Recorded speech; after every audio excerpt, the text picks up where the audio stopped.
Hey everybody, and welcome back to yet another quick review. Today we're doing Cherry Glazer's Stuffed and Ready.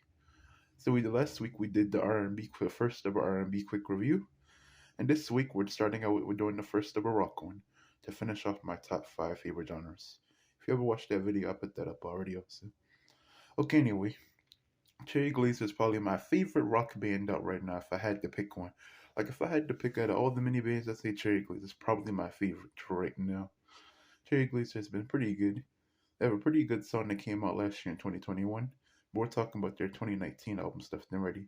So the album starts out with Ohio. It's a pretty good start. So it's a pretty rough and pretty hardcore start.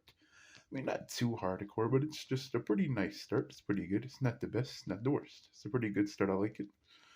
And then you go through the album, and the album has a lot of creativity to it. Some pretty excellent production, I'd say. Pretty good guitar playing, which is pretty much necessary for a rock album, of course. It's pretty excellent. And there's a lot of good stuff on display here.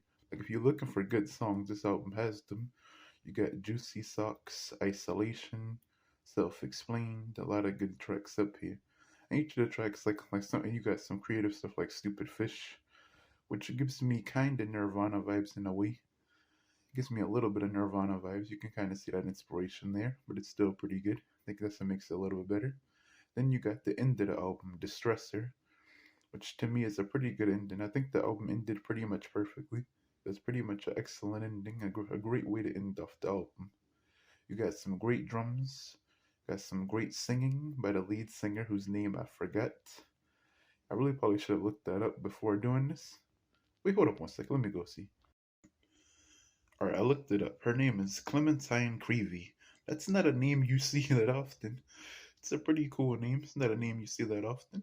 Then you got the drummer, whose name I looked up but forgot, and the bassist, all the guitars. So it's a band. You could just look up the rest of the names anyway. Everybody's doing pretty good here. Her vocals just the way her vocals go through it kind of gives me Tame and Paula vibes almost. I want to say I really don't want to do that comparison because her I feel like hers is a lot more different because her style is more focused on the lyrics. Whereas Tame Impala's style, his style is mostly focused on the production of the song. That's the main focus. But hers is the opposite. It's mostly focused on the lyrics. Even though the production is great, don't get me wrong.